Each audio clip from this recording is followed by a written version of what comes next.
Last night, Kevin Lee versus Tony Ferguson. I've had a lot of people asking, why did Tony pass the arm to the wrong side during the triangle? Here's what I think. I haven't talked to Tony personally, but this is my theory, okay? All right, number one, two major reasons. Number one, when you have really long legs, so check out, you see this space here, right? Look, Tony kind of locked it over the foot, went here. If I were to pass the arm over to this side, watch what happens to this hole. Watch how the size of that hole now increases. That actually offers space for a guy like Kevin Lee, who's got a very strong posture. He baits arm locks and triangles. He's got an opportunity now to open that space, and as he like lift the nose, push the chest forward, and start to turn the corner with your hip, boom, he can kind of pull his shoulder into that space so that even if I kept the lock closed, right, go ahead, nose up, chest in, and turn, that's how, big, boom. That's how he passes. You're watching the first round that he kind of did that to Tony, right?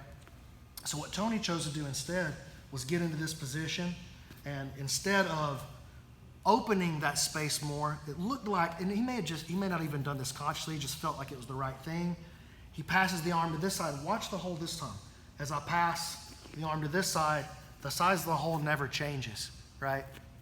And so now Tony is forced to finish in a different way. The reason the triangle works is because something cuts the blood off on this side, my hamstring or my inner thigh, and then in a traditional style triangle, it's the shoulder, boom, that shuts off the blood there.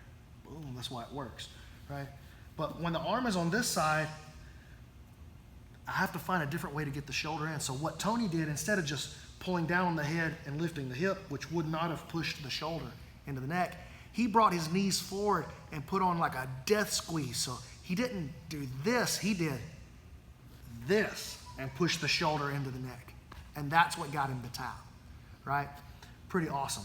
So again, arm on this side, it's not wrong, but if you leave the shoulder, the scapula area on the inside, on this side of the lock, then the arm going across actually creates space, right? So if you want to bring the arm to this side, hip out and put it there. And now just a touch is enough to put the guy to sleep. But you can finish it with the arm on this side by bringing the knees forward, putting the death squeeze on, and then just a small pull down on the head and a small lift. I don't have to squeeze very hard in a training situation like that to put Chuck to sleep.